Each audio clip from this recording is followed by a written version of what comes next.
प्रभु तेरी वाणी जीवन की रोटी, नयनों की ज्योति, अंधेरा मिटाती।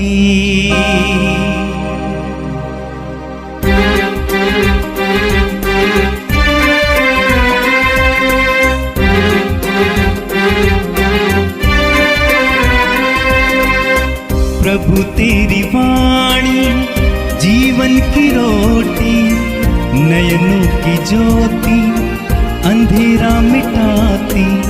प्रभु तेरी वाणी जीवन की रोटी, नयनों की ज्योति, अंधेरा मिटाती। वाणी वाणी वाणी वाणी वाणी पवित्र है, शाश्वत है, जीवन का मन्ना है। Hallelujah hallelujah. सबको जय मसीह की। खुदावन के परमेश्वर के अनुग्रह से एक बार फिर मैं सेवक प्रभु का जन धीरज सिंह आप सबका जीवन की रोटी रोज में लेकर हाजिर हूँ, उपस्थित हूँ प्रभु की कलाम को। और मेरा विश्वास है कि एवरी डे आप इस वचनों के द्वारा डे बाय डे जैसे आप सुन रहे हो, मनन कर रहे हो, आगे बढ़ रहे हो। और एक खुदावन का फजल है आप सब पर कि उसने हम सबको इस बड़ी अनुग्रह और बड़ी सामर्थ्य में एक जीवित आशा में बुलाया। सो आइए हम प्रार्थना करते हैं। सर्वशक्तिमान परमेश्वर धन्यवाद देते हैं खुदावन यीशु, दुनिया के मालिक, आकाश पृथ्वी को बनाने वाले परमेश्वर। मेरे पिता, आपने कहा मैं तुझे छुड़ाने वाला परमेश्वर हूँ। आपने कहा बहुत समय पहले ही मैंने तेरा जुआ तोड़ दिया, उसका बंधन मैंने खोल दिया है। खुदावन आज एक एक जन जो भी इस कलाम पर मनन और अध्ययन करे, वचन को ध्यान से सुने मेरे प्रभु, उनका जीवन, उनका परिस्थिति, उनका स्वभाव पूरी तरह चेंज हो जाए यीशु के नाम से। सर्वशक्तिमान परमेश्वर, आपके वचन में ऐसा लिखा है, मांगो तुम्हें दिया जाएगा, ढूंढोगे तुम पाओगे, खटखटाओ तुम्हारे लिए खोला जाएगा। तूने परमेश्वर धन दौलत मांगने की बात नहीं की, क्योंकि तूने तो ऑलरेडी सब कुछ दिया हमें। तूने कहा प्रेम मांगो, पवित्र आत्मा को मांगो, परिपूर्ण होकर मांगो। आपने कहा ढूंढो उसके धर्म राज्य की, खोज करो, खटखटाओ स्वर्गीय परमेश्वर को अपने दिल में कि प्रभु तू उठ मेरे जीवन में काम कर। हे मेरे पिता, आज इस प्रार्थना के द्वारा, इस वचन के द्वारा इनका जीवन बदल जाए यीशु के नाम में, आमीन आमीन हालेलुया। मेरे प्रिय भाई बहनों, आप प्रभु परमेश्वर के चुने हुए लोग हो। बाइबल ऐसा बताती है कि हम राज पदधारी याजकों के समाज के खुदावन के वंशज हैं। एक जीवित आशा में उसने हम सबको बुलाया, एक जीवित वर्ड देकर, एक जीवित ओनेंटिंग अभिषेक देकर हमें छुड़ाया। ध्यान देना, बिना लहू पापों का पश्चाताप नहीं। यीशु ने अपने लहू से हमारे पापों को धो दिया, सारे गुनाहों को माफ किया। तो हमें भी उसके वचन को समझना है, डे बाय डे सीखना है, मनन करना है। आज के वचन के द्वारा आपको ये पता चलेगा कि हम किस प्रकार से अपने आशीषों को पाते पाते रुक जाते हैं। कौन सा ऐसा कारण है, आज का टॉपिक है, हम कौन से ऐसे अंदर कमी है जो हम अपनी प्रार्थनाओं को, आशीषों को पाने के करीब बिल्कुल जाते, रुक जाते। आइए हमसे यीशु के नाम, प्रभु के जीवित कलाम में, जिसका नाम है गिनती की पुस्तक, अध्याय 13 वचन 25 से मैं पढ़ रहा हूँ, 25 से लेकर 33 वचन तक, 25, 33। आप इस वचन पे ध्यान से समझना और वचन क्या कहता है हमें ध्यान देना। अपने आप वचन काम नहीं करता। बाइबल में ऐसा लिखा हुआ है कि यहोवा की आंखें नित्य हर समय देखती रहती हैं और उसकी जो पलकें हैं, आइस पलकें, उसे हमें आपको जांचती हैं। हालेलुया। सो हमें इस बात पे ध्यान देना है कि आज हमने अपने जीवन में क्या बदलाव लिया। पहले लोग ध्यान देते थे कि आज हमने क्या पाप किया, क्या माफ़ी मांगा, नहीं मांगा, पर आज ये बदलाव देखना है कि हमने आज कितना बदलाव देखा, कितना खुदावन के काम किए। हालेलुया। सो आइए हम इस वचन को ध्यान से देखते हैं पढ़कर। मैं पढ़ता हूँ। वचन 25 में लिखा है, गिनती अध्याय 13 वचन 25 में, 40 दिन के बाद वे उस देश का भेद लेकर लौट आए। वे कौन थे? कालेब, यहोशू, 10 और लोग थे। जिस देश में परमेश्वर ने अब्राहम, इसाक, याकूब से वाचा बांधा था, उस देश में नजदीक बॉर्डर पे आ गए लोग। मूसा ने उन्हें भेजा कि जाओ उस देश का भेद लेकर आओ। वो लोग कैसे लोग हैं, वहाँ की कुछ चीज़ें भी लेकर आना। वो 12 गोत्र थे, 12 लोग चले गए।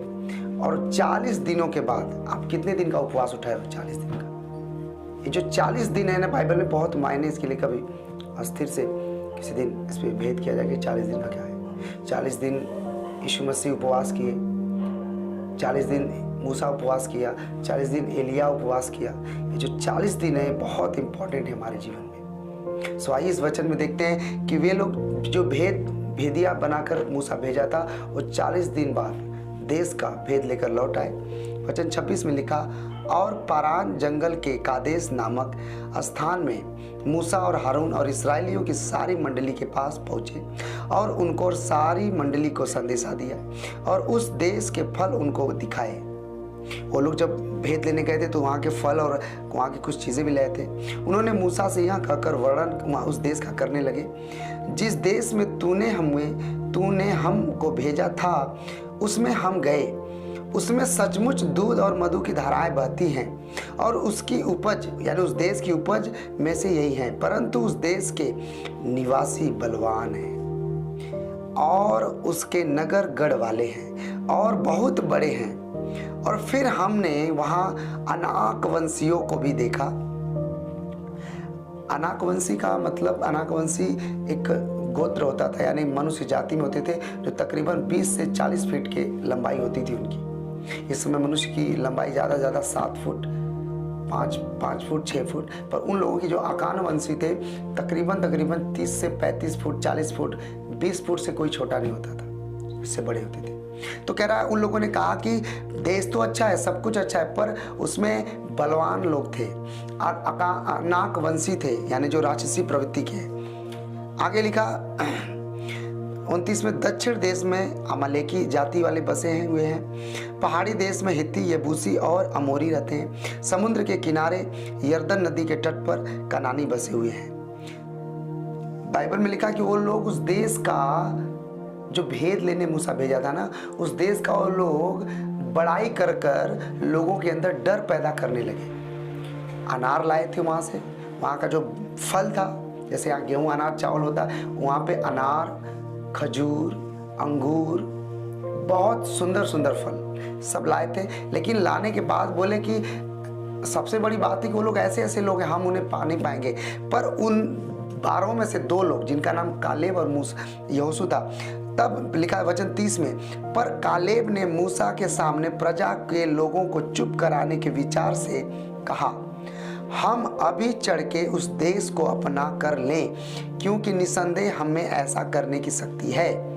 आगे लिखा, पर जो पुरुष उसके संग गए थे, यानी 10 लोग और गए थे, उन्होंने कहा, उन लोगों पर चढ़ने की शक्ति हमें नहीं है, क्योंकि वे हमसे बलवान हैं। और उन्होंने इजरायलियों के सामने उस देश की जिसका भेद उन्होंने लिया था यह कहकर निंदा भी की, वह देश जिसका भेद लेने को हम गए थे ऐसा है जो अपने निवासियों को निगल जाता है, और जितने पुरुष हमने उसमें देखे वे सब के सब बड़े बड़े, कह रहा बड़े डील डॉल के हैं। फिर हमने वहाँ नपीलों को, अर्थात नपीली जाति अनाक वंशियों को देखा। हम अपनी दृष्टि में उनके सामने टिड्डे के समान दिखाई पड़ते थे और ऐसे ही उनकी दृष्टि में मालूम पड़ते थे। ये बातें कौन बोल रहा था? 10 लोग बोल रहे थे, पर उसमें से 2 लोग कौन बोल रहे थे? कालेब और मूसा, कि अभी हम चढ़ेंगे और उन्हें मार लेंगे निस्संदेह। क्यों? क्योंकि उनको किस पे भरोसा था? अपने परमेश्वर पे। अब वचन आगे सुनो, अध्याय 14, तब 1 से, तब सारी मंडली चिल्ला उठी और सब इजरायली मूसा और हारून पर बुड़बुड़ाने लगे, और सारी मंडली उनसे कहने लगी, भला होता कि हम मिस्र में ही मर जाते या इस जंगल में ही मर जाते। यहोवा हमको उस देश में ले जाकर क्यों तलवार से मरवाना चाहता है?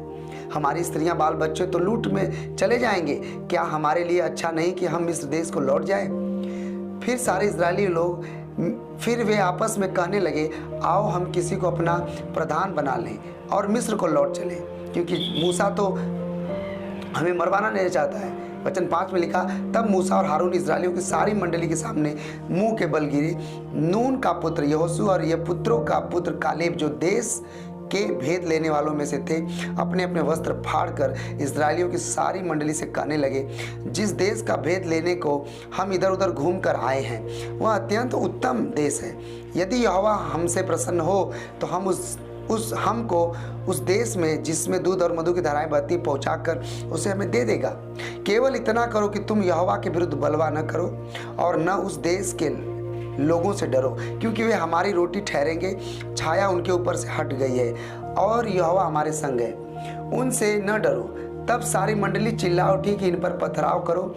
जैसे ही मंडली ने पथराव करने का सोचा, लिखा तब यहोवा का तेज प्रकाश ज्योति कह रहा मिलाप वाले तंबू में सब इस्राएलियों पर प्रकाशमान हुआ। सब जन बोलो आमीन।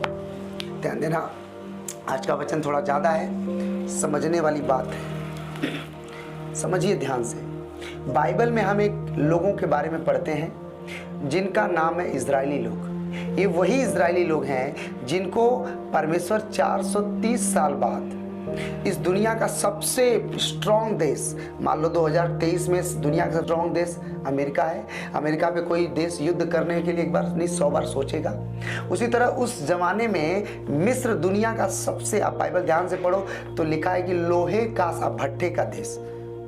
यानी आज भी मिस्र देश में जो पिरामिड बने हुए हैं, बड़े बड़े वैज्ञानिक, बड़े बड़े साइंटिस्ट फेल हो जाते हैं कि इतना बड़ा बड़ा पिरामिड बना कैसे उस समय। सोच लो जरा ध्यान से।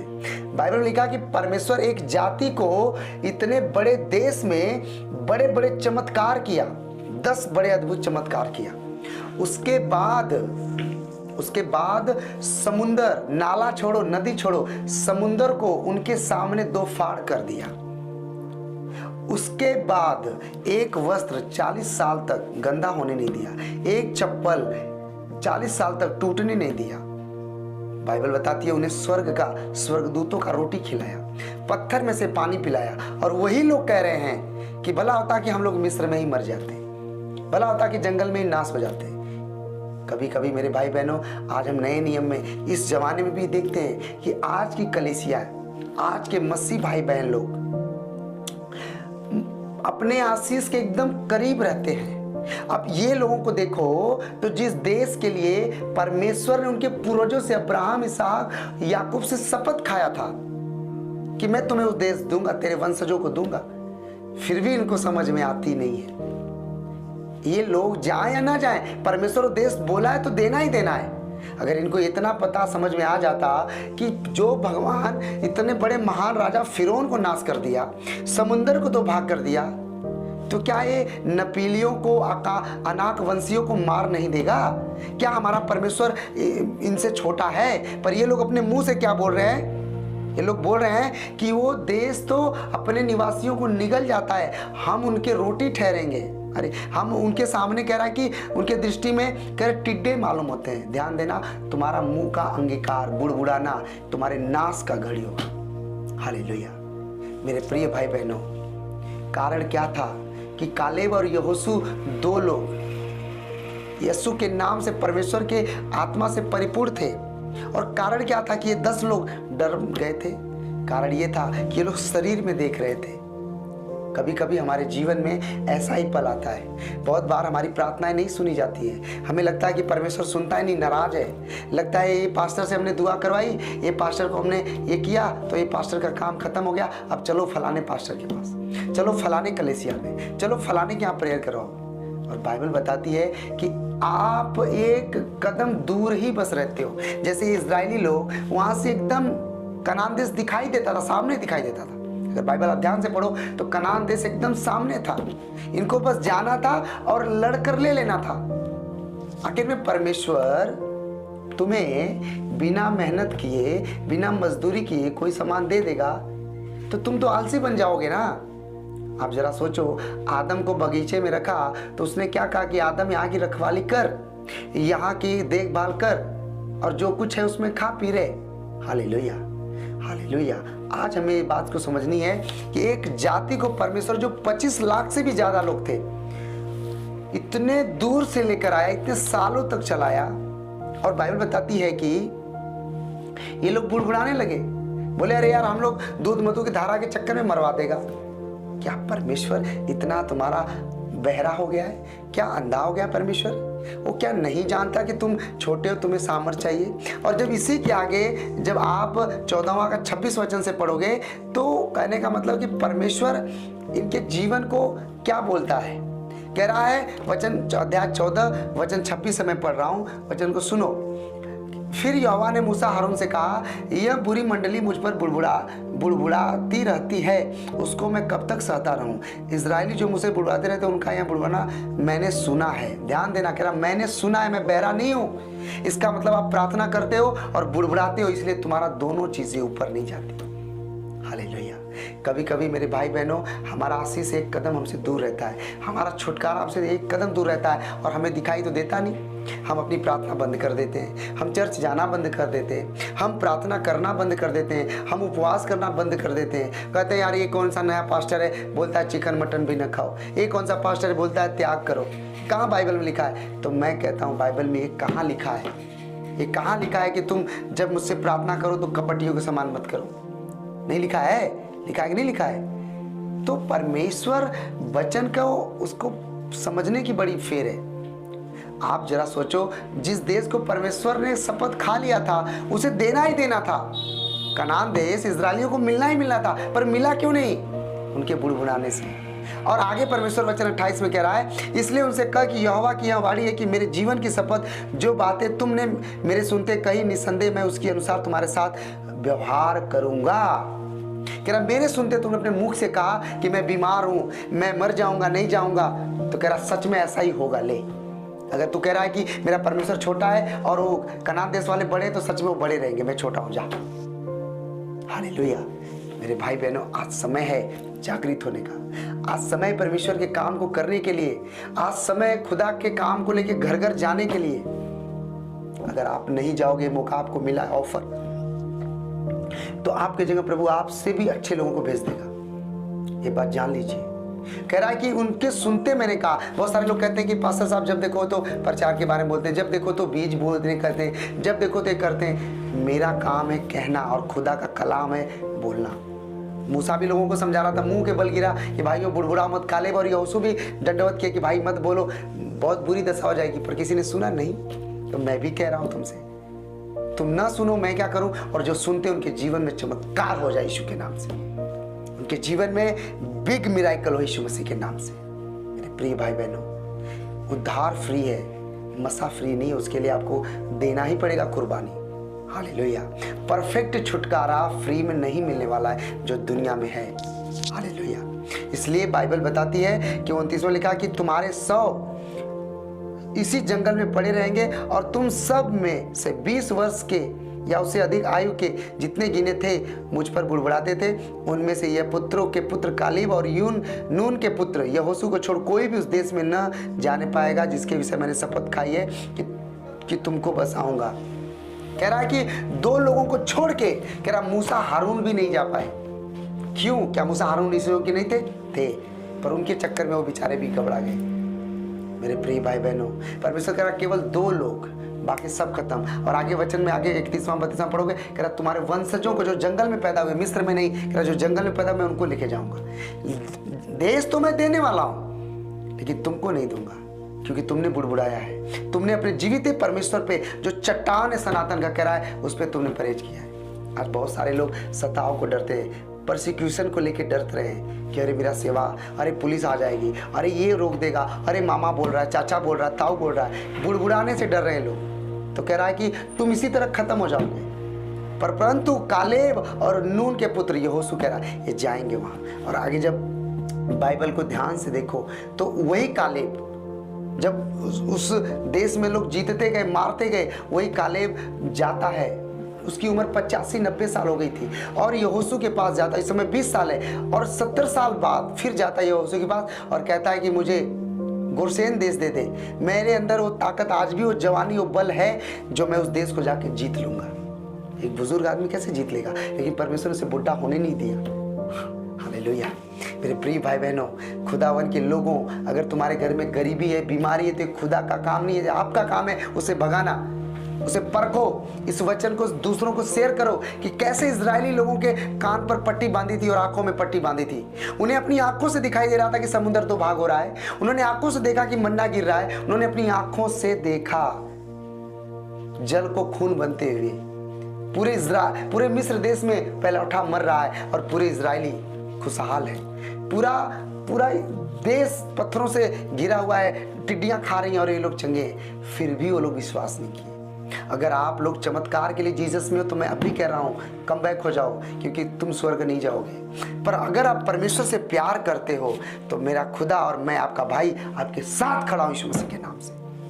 मेरे भाइयों, मेरे बहनों, बीमारियां, रोगियां बाइबल लिखा कि रहेंगी, कंगालियां, गरीबियां रहेंगी, पर वो कंगालियां, गरीबी कौन सी? कंजूसी वाली नहीं, बोने वाली। लोग, कितने लोग, बाइबल में लिखा है कि जो दूसरों की खेती सींचता है उसकी भी सींची जाएगी। बाइबल में लिखा है नीति वचन में कि बहुत सारे ऐसे हैं जो अपने आय से भी ज़्यादा खर्चा करते हैं, उड़ाते हैं, उनके पास बहुत सारा धन होता है, और जो बहुत सारा बचाना चाहते हैं उनके पास कुछ नहीं बचता। हालेलुया।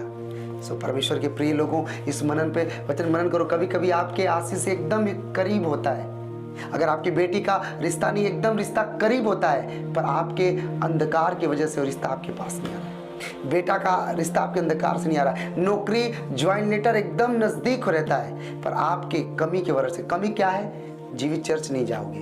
कमी क्या है? एक दर्शन, एक विजन, एक पास्टर के संग में जो उसका दर्शन है। एक आत्मिक पिता कहते हैं कि एक विजन में, परफेक्ट विजन में, उस चर्च का विजन क्या है, उस विजन में तुम शामिल हो जाओ और काम करो, परमेश्वर काम करेगा। मूसा को उसने विजन दिया था, यहोशू उसमें शामिल हो गया, कालेब शामिल हो गया, और देखो क्या हुआ फिर। इसलिए मेरे भाई, मेरे बहनों, मेरे बच्चों, मेरे प्रभु के प्रिय लोगों, परमेश्वर के वचन को मनन करो, अध्ययन करो कि वचन क्या कहता है हमको, किस प्रकार से वचन हमें छुटकारा देना चाहता है, किस प्रकार से परमेश्वर अपने वचन के द्वारा कार्य करता है। Hallelujah, hallelujah. मेरे भाई बहनों, सीधी सी बात मैं बताना चाहता हूँ, अगर एक होल्डर है और एक बल्ब है, अगर होल्डर बल्ब अलग अलग करोगे करंट उजाला नहीं होगा। अगर होल्डर है और बल्ब लगा दिया पर करंट नहीं है तब भी उजाला नहीं होगा।